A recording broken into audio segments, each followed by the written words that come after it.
दोस्तों नमस्कार, मैं हूं विनीता यादव और आप देख रहे हैं न्यूज नशा आदत हर खबर की। बहुत चिंता की बात, इतनी चिंता की बात है कि समझ नहीं आ रहा कि मैं बात कहां से शुरू करूं, क्योंकि इस देश के रुपए की कीमत लगातार गिरती जा रही है। जो आधिकारिक आंकड़े हैं, जो बाजार में दिख रहा है कि कितना है, उतना तो आप देख पा रहे हैं, लेकिन जो पीछे से इस वक्त मैनेजमेंट चल रहा है, इस देश के रुपए की साख बचाने की आखिरी कोशिश चल रही है, उसका आपको भी अंदाजा भी नहीं है। ये बहुत गंभीर परिस्थिति है। आगे आने वाले वक्त में क्या होगा, इसके बारे में सोचकर भी लोगों की रूह कांप जाती है, जो इस बाजार को समझते हैं। क्योंकि इस वक्त हमारे देश की रुपए की परिस्थिति और इसलिए गिर गई है, जैसे अमेरिका ने हमें मदद से मना कर दी है, उसके बाद और मामला खराब हो गया है। जिस तरह से प्रधानमंत्री नरेंद्र मोदी अमेरिका चले गए थे और एक बार फिर से इमेज बिल्डअप करने की कोशिश की गई विदेश में जाकर, क्योंकि दिल्ली से चुनाव जीत कर गए थे, तो वही एक ब्रांडिंग प्रोपोगंडा के साथ में वापस एक माहौल बनाने की कोशिश की। लेकिन ट्रंप जो है, उन्होंने उनके सामने बैठकर जिस तरह की बातें की, उन बातों के बाद में कुछ खास बचा नहीं। यहाँ लेन देन का मामला था सीधे सीधे, और मदद किसी तरह की नहीं है। अब दुनिया में जो देशों के बीच में एक अलग तरह से कभी कभी अच्छे रिश्तों का असर या फिर सामने वाले के दबाव की वजह से भी असर पड़ जाता था, जैसा कई बार भारत ने भी दबाव बनाया था अमेरिका पर, उस तरह की परिस्थितियां अब नहीं बची हैं। अब जो बचा है वो सीधा लेन देन का मामला है। अगर आप अच्छे बिजनेसमैन हैं, अगर प्रधानमंत्री जी अच्छी फाइनेंस कंडीशन समझते हैं, तो इस देश को आर्थिक रूप से मजबूत करते। लेकिन उधर जो मुलाकात हुई, जो बात हुई, वो देश के काम आने वाली नहीं थी। और अभी जो पर्दे के पीछे की कहानी है, वो $100 प्रति डॉलर वाली कहानी कितनी सच है? क्या ऑफिशियल फिगर ये नहीं है और अनऑफिशियली ऐसा कुछ हो रहा है? आइए बात करते हैं डॉक्टर सीपी राय जी से और उन्हीं से समझेंगे। सर, ये $100 प्रति डॉलर वाला जो हमारी हालत हो रही है, ये डिक्लेयर नहीं की गई है, लेकिन चर्चा हो रही है कि आरबीआई की मदद से, जो कि एक आखिरी रास्ता हमेशा बचता है, और उस पर दबाव बनाकर डॉलर पर उसको अपने रुपए को थोड़ा सा मेंटेन करने की कोशिश, जो कि सरकार जनरली प्रोसेस में उस वक्त करती है जब वो फंस जाती है ऐसी परिस्थिति में, अपने रुपए की कीमत गिरती। इतना गिर चुका है रुपया, अगर 100 टच कर ही चुका है एक तरह से अनऑफिशियली, तो क्या बचा है सर फिर? विनीता, जब 55 रुपए डॉलर था, शायद 55 ही था 2014 में, 2013-14 में मोदी जी का भाषण याद होगा, सुषमा स्वराज का भाषण याद होगा कि जब किसी करेंसी की वैल्यू गिरती है तो पूरे देश की इज्जत गिरती है।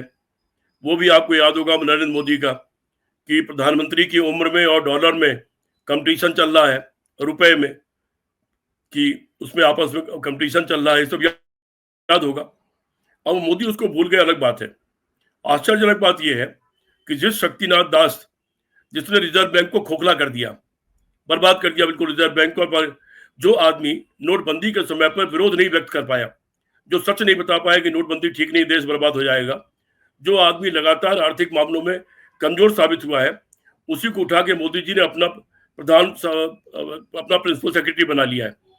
तो अब मोदी जी की क्या सोच है उससे समझी जा सकती है कि एक से एक नकारा लोग। इसके पहले मिश्रा जी थे। मुझे याद है जब मुलायम सिंह यादव जी पहली बार मुख्यमंत्री बने थे, तो नृपेंद्र मिश्रा को उन्होंने अपना प्रमुख सचिव बनाया था, लेकिन उनकी स्थिति बड़ी खराब थी और उनको हटाया गया था। उसके बाद फिर वो हट गए थे वहां से, फिर दूसरे आदमी प्रमुख सचिव बनाए गए थे। पहली पसंद मोदी जी के नृपेंद्र मिश्रा हुए, जो कि अयोध्या कांड में, गोली कांड में, जिनके आदेश शायद चले थे, तब गोली चली थी, और फिर बाद में उन्हीं को अयोध्या का जो ट्रस्ट बना उसका अध्यक्ष बना दिया गया है। तो मोदी जी की पसंद क्या है वो रेखा गुप्ता से मालूम पड़ती है, वो बाकी राजस्थान और मध्य प्रदेश के मुख्यमंत्रियों से मालूम पड़ती है।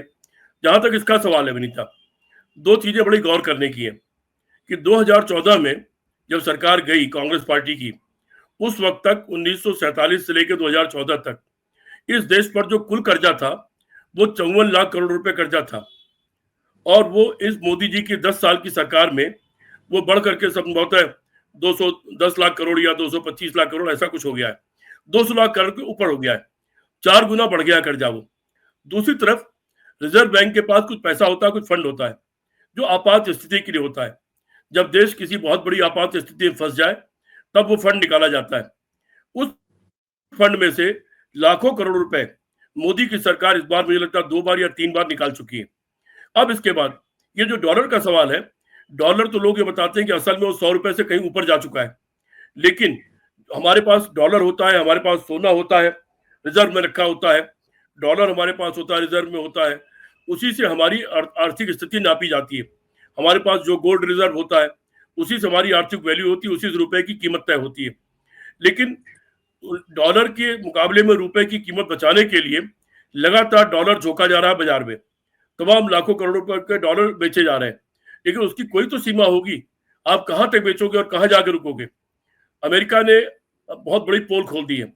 अमेरिका ने तो आपने जैसा आपने खुद ही जिक्र किया कि मोदी जी बड़े छान से सज धज करके गए थे अमेरिका, उनको बुलाया नहीं गया था राष्ट्रपति के शपथ ग्रहण समारोह में, उसकी टीस उनके मन में थी।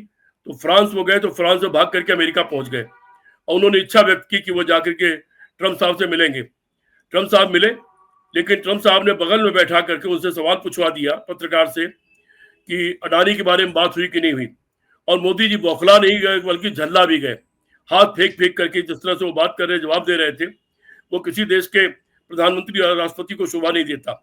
वहीं पर बगल में बैठे बैठे ट्रंप ने बैलेट पेपर और ईवीएम के बारे में बात कर डाली और कई सारी इसी तरह की बात कर दी। ट्रंप ने F-35 जो उनके यहाँ का कबाड़ जहाज है, जिसके बारे में एलन मस्क ने कहा कि बहुत महंगा कबाड़ है, उस जहाज को उसको भेज दिया उसने भारत को, और मोदी जी चुपचाप लेके चले आए उनसे दबाव में। एलन मस्क भारत में व्यापार करेंगे, ये दबाव बना दिया कि अपनी कारें बेचेंगे, ये अपना सैटेलाइट सेट जो अपना बनाने जा रहे हैं, वो नई तरह का एक जो मोबाइल फोन उनका आएगा वो यहाँ लेके आएंगे, और तमाम जो काम एलन मस्क यहाँ करना चाहेंगे वो लाके करेंगे। लेकिन वो ऐसा नहीं कि वो यहाँ कार की मैन्युफैक्चरिंग करेंगे, यहाँ पर वो केवल असेंबली करेंगे। अगर मैन्युफैक्चरिंग करते तो हिंदुस्तान को कुछ फायदा होता, यहाँ की लेबर लगती, यहाँ की लेबर यूज होता, एक मैन्युफैक्चरिंग का नया सेक्टर बनता, बड़ी फैक्ट्री लगती। लेकिन वो सिर्फ असेंबलिंग यहाँ पर करेंगे और उसके बाद उन कारों को यहाँ पर बेचेंगे। भारत में इलेक्ट्रिक व्हीकल्स ऑलरेडी बहुत सारे हैं, लेकिन उसके मुकाबले जो एलन मस्क लेकर के आ जाएंगे तो निश्चित तौर पर एलन मस्क की टेक्नोलॉजी और उनका कीमत जो होगी, उससे भारत का अपना व्यापार प्रभावित होगा और भारत के जो इलेक्ट्रिक व्हीकल्स हैं वो प्रभावित होंगे। जहां तक ये रुपए और डॉलर का सवाल है, मुझे तो, मैंने शायद आपको एक पहले कहा था कि 16 मई 2014 को मैंने एक बात कही थी विनीता जी, वो आपके दर्शकों को याद होगा मेरा। मैंने कहा था कि हिंदुस्तान का प्रधानमंत्री जो आ रहा है, ये एक अगर अहंकार लेकर के अहमदाबाद से दिल्ली आ रहा है तो भारत अपने इतिहास के सबसे अयोग्य और असफल प्रधानमंत्री को देखने जा रहा है। इस पर मुझे बहुत गालियां पड़ी थी, हजारों लोगों ने कमेंट किए थे, सब हुआ था, लेकिन 10 साल में मैं बिल्कुल सही सिद्ध हुआ हूं कि नितांत अयोग्य, असफल और अक्षम प्रधानमंत्री को भारत देख रहा है, जिसको खुद कुछ नहीं आता है, जो बिना टेलीप्रॉम्प्टर के 2 शब्द बोल नहीं सकता, जिससे अचानक अगर कोई सवाल कर लिया जाए, वो 10 साल में 11 साल में कोई प्रेस कॉन्फ्रेंस नहीं कर सकता। गलती से कोई उससे अचानक सवाल पूछ लिया जाए, जैसा अमेरिका में पूछा गया, तो उसके बाद झल्लाने के अलावा और ऊल जलूल जवाब देने के अलावा, सवाल से अलग हटके कुछ ऊल जलूल बातें करने के अलावा उसके पास और कुछ नहीं आता है। तो भारत जैसे महान देश को इस तरह का अक्षम, अयोग्य, असफल प्रधानमंत्री देखना पड़ रहा है। ये मुझे लगता है कि भारत के लोकतंत्र के ट्रांजिशनल फेज का सबसे बुरा दौर चल रहा है, और इस बुरे दौर का खामियाजा भारत कितना भुगतेगा ये अभी लोगों को दिख नहीं रहा है, लेकिन आने वाले समय में लोगों को दिख जाएगा। जर्मनी वगैरह का आपको याद होगा, वहां हालत ये हो गई थी, जर्मनी में, इटली में, उन जगहों पर यह हो गई थी कि वहां रुपए, उनके पैसे की कीमत बहुत गिर गई थी। लोग झोला भर करके पैसा लेके जाते थे और मुट्ठी भर कुछ चीजें लेकर के आया करते थे। ऐसे दिन भारत में ना आ जाए कहीं कि हम लोग झोला भर भर के पैसे लेके जाए, जैसे कुछ जगहों पर है, वहां पर लाखों रुपए में रुपया होता, बड़े कम सामान मिलता, तो उनकी खैर मुद्रा का सिस्टम उन्होंने ऐसा बना रखा है। लेकिन भारत में कहीं मजबूरी ऐसी ना हो जाए कि लाखों रुपए की कीमत चंद हजार या कुछ 100 रुपए बन जाए। इतना बुरी स्थिति में मोदी जी देश को छोड़ के न चले जाए, इसको देखना पड़ेगा। और मेरी तो आपके दर्शकों से अपील है कि दर्शकों देखो, आप सोचो कि देश में क्या हो रहा है, आपको किस तरह बर्बाद किया जा रहा है। ये मोदी जी का अपने घर का पैसा नहीं है, ये मोदी जी का अपना घर नहीं है हिंदुस्तान। ये हिंदुस्तान इस देश के 144 करोड़ लोगों का है, और अगर इसका रुपया बर्बाद हो रहा है, अगर इसकी इकोनॉमी बर्बाद हो रही है, तो 144 करोड़ लोगों की बर्बाद हो रही है। अगर पेट्रोल का हाई कितना ज्यादा है, सस्ता पेट्रोल आने के बावजूद अगर कर्जा बढ़ गया है, तो वो कर्जा देश के हर नागरिक के ऊपर बढ़ा है, ये समझना पड़ेगा हर नागरिक को। और ये अगर समझ लेंगे तो फिर जो मेरी अपील है कि अगला जो भी चुनाव आए, प्रदेश का हो, गली का हो, मोहल्ले का हो, चुंगी का हो, किसी तरह का चुनाव हो, उसमें 70-80% वोट सीधे सीधे बीजेपी के खिलाफ डालिए। अगर आप इनको हटाना चाहते हैं तो उसके अलावा और कोई चारा नहीं है। जब लोकसभा चुनाव आए, जब विधानसभा चुनाव आए, 70-75-80% वोट और संभव हो तो 100% वोट इनके खिलाफ डालिए, तब इनसे मुक्ति मिलेगी देश को और तब देश बच पाएगा। जी विनीता जी। सर, एक बड़ा सवाल ये है कि हालांकि अगर आजादी के बाद से देखें तो लगभग हर प्रधानमंत्री के काल में ऐसा देखा गया है कि डॉलर की कीमत बढ़ी है, रुपए की गिरती गई है। बस एक ही बार ऐसा हुआ था जब ये स्टेगनेंट रहा था राजेंद्र प्रसाद जी के टाइम पर। अभी अगर देखें तो सबसे ज्यादा बुरे हाल में तब पहुंचा है जब प्रधानमंत्री नरेंद्र मोदी हैं। सबसे ज्यादा बुरा परसेंटेज इसमें रहा है। जैसे कि अभी जो परिस्थितियां हैं, जैसी वो चल रही हैं आगे के लिए, और हमारे देश की जनसंख्या लगातार बढ़ रही है और हम नए नए साधन नहीं निकाल पा रहे हैं, नए नौकरी के लिए, बेरोजगारी के लिए, ये सब चीजें नहीं हो पा रही हैं। और हमारे खुद के देश के लोग विदेश में जाकर के रहना शुरू कर दिया, ऐसे पैसे निकाल के बाहर जा रहे हैं, और जो बाहर का निवेश हमारे भारत में था वो भी एक बड़ी मात्रा में निकाल लिया गया है, बहुत बड़ी मात्रा में। 68 अरब डॉलर कुछ करके है, 68 लाख अरब डॉलर करके कुछ, मैं चेक करके ये आपको बताऊंगी। तो ये लगभग इतनी फिगर है ये। तो ये इतनी, इसकी वजह से भी भारत को बहुत बड़ा झटका लगा है। क्या आपको लगता है कि मतलब ये तमाम फ्रंट पर ये सरकार हैंडल नहीं कर पा रही है चीजें? प्रीता, पहले अगर डॉलर का रेट बढ़ रहा था तो पहले भारत एक विकासशील देश था। भारत को चूज करके, खोखला करके अंग्रेज चला गया था यहाँ से, और उसको हर चीज, छोटी छोटी ईंट से लेकर के, एक आलपिन से लेकर के हवाई जहाज तक खुद बनाना था उसको, ट्रेन उसको खुद बनानी थी, रेलवे लाइन बनानी थी उसको, भाखड़ा नंगल बांध बनाना था उसको, medical college, university, college, IIT, IIM बनाना था। तो उन परिस्थितियों में जब भारत संघर्ष कर रहा था तब डॉलर का रेट बढ़ा, लेकिन एक लंबे समय तक डॉलर और उसके रेट में बहुत ज्यादा फर्क नहीं पड़ रहा था, थोड़ा बहुत ऊंचा नीचा फर्क पड़ता था। लेकिन 54 रुपए से, 55 रुपए से सीधे 86, 87, 88 रुपया हो जाना, एक्चुअल में 100 रुपया हो जाना है, तो जस्ट डबल हो गया 10 साल में। और वो भी ऐसे समय में जबकि भारत एक विकसित देश है। अब भारत विकासशील देशों की कैटेगरी में नहीं, विकसित देश है। हाँ, आपने जहां तक नौकरी चाकरी की बात किया, इन 10 सालों में जब से सरकार आई है, कोई प्रोडक्शन के क्षेत्र में कोई काम नहीं हो रहा है। जब तक प्रोडक्शन के क्षेत्र में काम नहीं होगा, नए नए कारखाने नहीं लगेंगे, नए नए डेवलपमेंट नहीं होंगे, तब तक रोजगार नहीं मिलेगा। वो जो रोजगार इंफ्रास्ट्रक्चर से मिलता है, कारखानों से मिलता है, कारोबार से मिलता है, जो बड़े बड़े कारोबार होते हैं उससे मिलता है। जब बड़ा कारखाना लगता है तो उसकी ढेर सारी इंसली लग जाती हैं, उसके छोटे छोटे पार्ट बनाने के लिए छोटी छोटी इंसली लग जाती हैं, उसमें लोग कारोबार करते हैं। जितनी ज्यादा फैक्ट्रियां बन जाएंगी, जितना ज्यादा प्रोडक्शन का काम, उत्पादन का काम हमारे यहाँ शुरू हो जाएगा, उतनी जल्दी भारत अपने तमाम संकटों से मुक्त हो जाएगा। लेकिन उस दिशा में कोई सोच नरेंद्र मोदी की नहीं है और उनकी पूरी कैबिनेट की नहीं है, और उसका खामियाजा भुगतना पड़ रहा है। आपको ध्यान होगा कि राहुल गांधी ने जब संसद में भाषण दिया था तो उन्होंने सिर्फ आलोचना नहीं की, उन्होंने राय भी दिया, और बिल्कुल दूध का दूध और पानी का पानी कर दिया। एक एक विषय पर बात करके उन्होंने कहा कि प्रोडक्शन के क्षेत्र में काम करना पड़ेगा, और उन्होंने बहुत आसानी से उदाहरण दिया सब चीजों के बारे में कि कैसे मशीन काम करती है, कैसे उसका क्या क्या होता है। और फिर उन्होंने कहा कि प्रोडक्शन का अगर नहीं बढ़ाया जाएगा तो देश आने वाले समय में बड़े संकट में फंस जाएगा। अभी AI आ गया है विनीता जी, आप सुन रहे होंगे कि AI से के कारण कई जगह जो बड़ी बड़े जो कंपनियां हैं उनमें से छटनी शुरू हो गई है। इन्फोसिस से लेकर और तमाम बड़ी बड़ी कंपनियों ने बड़े पैमाने पर छटनी शुरू कर दी है, क्योंकि उनका जो काम 100 आदमी करता था, अब AI 10 ही आदमी उस काम को कर लेता है, और AI उसका काम फटाफट कर दिया करता है, परफेक्ट करता है। तो भारत में अभी तक जो रोजगार है वो सर्विस सेक्टर का है, अधिकतर रोजगार। कितना दुर्भाग्य है कि भारत का नौजवान जहां युद्ध चल रहा, वो यूक्रेन और रशिया, वहां जाकर के अपनी जान हथेली पे लेकर के नौकरी के लिए वहां नौकरी कर रहा है। वो इजराइल जाकर के नौकरी कर रहा है, जो जान हथेली पे लेके जहां मरने की गारंटी है। तो इससे बड़ा दुर्भाग्य भारत देश का क्या होगा? इससे अधिक भयावह पिक्चर भारत की क्या हो सकती है बेरोजगारी की, कि नौजवान उस इतना मजबूर हो जाए कि वो मरने के लिए चला जाए किसी फौज में भर्ती होने दूसरे देश में। लेकिन इस सरकार का कोई चिंतन नहीं है। जो मैंने 2014 में 16 मई को कहा था, आर्थिक नीति के बारे में, विदेश नीति के बारे में, महंगाई के बारे में, मेरी एक एक बात अक्षरशः सही साबित हुई है। जबकि मैं एक बड़ा साधारण आदमी हूँ, मैं कोई ना तो अर्थशास्त्री हूँ ना कोई राजनीति शास्त्री हूँ, लेकिन मेरी एक एक बात, दुर्भाग्य से, अच्छा ये होता कि मेरी बात सही साबित नहीं होती तो मैं खुश होता, लेकिन दुर्भाग्य से मेरी तीनों बातें अक्षरशः सही साबित हुई। चौथी बात भी सही साबित हुई कि भारत देश एक अयोग्य और अक्षम प्रधानमंत्री को देखने जा रहा है, वो भी सही साबित हुई। ये नहीं होता तो ज्यादा अच्छा होता। जी विनीता।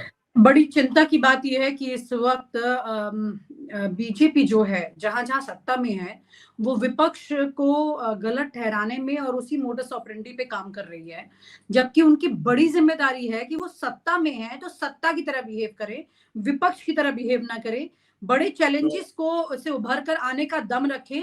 जिस तरह से दिल्ली के मुख्यमंत्री ने कह दिया आते के साथ कि आम आदमी पार्टी ने लगभग सारे खजाने खाली कर दिए हैं, तो सरकार खाली खजाने में भी बड़े खजाने बनाने की हिम्मत रखती है, नए तरीके और आइडियाज निकालती है। उसके पास इतनी बड़ी जनता है, उनके टैक्सेस हैं, ये तमाम चीजें हैं, ये सब चीजें भी साथ साथ। इस पर ये सवाल है, कांग्रेस पार्टी ने कई प्रदेशों में वादे किए महीना देने का, कई चीजें मुफ्त देने का, वो चाहे हिमाचल हो, वो चाहे कर्नाटक हो, वो सारी तेलंगाना हो, वो तो सब जगह दे रही है। पहले दिन से उसने शुरू कर दिया, पहली कैबिनेट से शुरू कर दिया। फिर नरेंद्र मोदी ने वादा कैसे किया था, जो पहली कैबिनेट होगी पहले दिन उसी दिन वो पैसा ट्रांसफर कर दिया जाएगा। आपने किस बूते पे किया था? क्या आपका अध्ययन नहीं था? और फिर आप पार्टी ने भी वादा किया था कि 21 रुपए वो देगी, वो कहां से देती? ये सब बड़े सवाल है। इसका जवाब आप पार्टी को देना चाहिए कि सचमुच खजाना खाली है नहीं है, और खजाना अगर खाली है एक व्हाइट पेपर पेश करना चाहिए दुनिया के सामने और जनता के सामने कि ये व्हाइट पेपर है उत्तर प्रदेश, ये दिल्ली प्रदेश की खजाने की स्थिति ये है। लेकिन वैसा कोई व्हाइट पेपर अभी तक पेश नहीं किया गया। ऐसे आपने वादे ही क्यों किए? राजस्थान में, मध्य प्रदेश में, कई प्रदेशों में नरेंद्र मोदी गए और वादा करके आए कि 500 रुपए सिलेंडर देंगे। एक भी जगह 500 रुपए सिलेंडर नहीं दे रहे। यही वादा उन्होंने दिल्ली में किया था, कोई 500 रुपए सिलेंडर देंगे, लेकिन नहीं दे रहे। ये झूठों की जमात है। दूसरी बात आपने ये कहा कि ये जगह जगह जो सरकारें हैं ये विपक्ष के ऊपर आक्रमण करते रहते हैं। दरअसल ये जो फांसीवादी लोग होते हैं इनका ये हथियार होता है आक्रमण करना। आप देख लो कि आजादी की लड़ाई में इन्होंने गद्दारी की। आजादी की लड़ाई में इनका कोई इतिहास नहीं है, इनका कोई महापुरुष नहीं है, इसीलिए महापुरुष चुराते रहते हैं। कभी सुभाष चंद्र बोस को चुरा लिया, कभी सरदार पटेल को चुरा लिया। जिस सरदार पटेल ने आरएसएस को बैन किया था और ये कहा था बहुत खतरनाक संगठन है, इस गांधी की हत्या के लिए जिम्मेदार है, जिस सरदार पटेल ने कहा था कि ऐसा संगठन लोकतंत्र के लिए खतरा है, उनको चुराने की कोशिश की। लेकिन फिर तमाम बुद्धिजीवियों ने सरदार पटेल की तमाम बातें पब्लिक डोमेन में ले आई, ये बैकफुट पर चले गए, फिर नाम लेना बंद कर दिया। सुभाष चंद्र बोस और महात्मा गांधी को लेकर इन्होंने सवाल उठाया, लेकिन उसकी भी तमाम चीजें लोगों ने उजागर कर दी। इनका अच्छा हुआ इन्होंने सवाल उठाया, पब्लिक डोमेन में तमाम बातें आ गई कि कितने अच्छे रिश्ते उनके रहे जवाहरलाल नेहरू उनके और महात्मा गांधी के, और उसके कारण फिर इनको चुप्पी साधनी पड़ी। फांसीवादियों का एक तरीका होता है, वो अपनी कमजोरी, वो कमजोर होते हैं, उनके अंदर कुछ होता नहीं, खोखले होते हैं, तो अपनी कमजोरी को छुपाने के लिए, जैसे कायर आदमी क्या होता है, जो कायर होता है जी सर, डर के बारे में मतलब सरकार को इस वक्त अपने अंदर दम रखना चाहिए, क्योंकि देश को उनके अच्छे आइडियाज की जरूरत है, ना कि आरोप और प्रत्यारोप की ज्यादा जरूरत है, क्योंकि एक वक्त के बाद में रस्सी कमजोर हो जाती है और वो परिस्थिति इस देश में आ चुकी है। ये आर्थिक रस्सी जो है बहुत कमजोर हो चली है, इसे मजबूत करने के लिए। लेकिन वो दम तो तब रखे ना जब उनके अंदर बुद्धि हो। अगर बुद्धि ही नहीं है, चिंतन ही नहीं, जो मैं कहता हूँ सपने, सिद्धांत और संकल्प, अगर वही उनके अंदर नहीं है तो दम वो रखेंगे कहां से? नितांत अयोग्य और अनपढ़ लोग हैं। पूरी आरएसएस जो है ये गंवारों की जमात है। इन लोगों को कोई न अर्थशास्त्र मालूम, न समाजशास्त्र मालूम, न शिक्षा शास्त्र मालूम। ये पोंगा पंडित की तरह से, जो पोंगे होते हैं, पंडित नहीं शब्द इस्तेमाल करूंगा, जो पोंगे होते हैं। 1000 साल पहले हमारे यहाँ जहाज था, लेकिन रामचंद्र जी पैदल गए थे श्रीलंका तक। तो इस तरह की बातें करने वाले लोग जो अतीत में जीते रहते हैं, अतीत में वो जीते हैं जो भविष्य का सपना देखना बंद कर देते हैं। जिनके पास वर्तमान में कोई काम करने के लिए नहीं होता है, वो हमेशा अतीत में अपना गौरव तलाश करते हैं। उसी तरह के फांसीवादी ताकतें ये है, और अतीत में गौरव तलाश करना और वर्तमान में फेल हो जाना और भविष्य के लिए नए नए सपने दिखाना और विपक्ष पर हमला करना। विपक्ष के सारे कामों को कांग्रेस पार्टी ने मान लिया, दिल्ली जीरो से यहां तक देश को पहुंचा दिया कि आज ये देश दुनिया की 5 अर्थव्यवस्था में है, 5 सैन्य ताकत में है, और अंतरिक्ष में तो बहुत बड़ी ताकत बन गया है। तो उसको डिस्क्रेडिट करना, कांग्रेस ने कुछ नहीं किया, 70 साल में कुछ नहीं हुआ, 70 साल में कुछ नहीं हुआ, इस तरह की बात करना, जिसमें अटल बिहारी वाजपेयी के 6 साल भी आते हैं। ये फांसीवादियों की आदत होती, तरीका होता है। इसी से हम लोग चौकन्ना करते रहते हैं देश की जनता को। जी विनीता। जी सर, बहुत बहुत शुक्रिया sir, thank you so much for sharing your views with us. Thank you sir. और आप हमसे जुड़े रहने के लिए सब्सक्राइब करें यूट्यूब पर, फॉलो करें ट्विटर पर और लाइक करें फेसबुक पर। और ज्यादा जानकारी के लिए आपको टाइप करना होगा सिर्फ न्यूज नशा।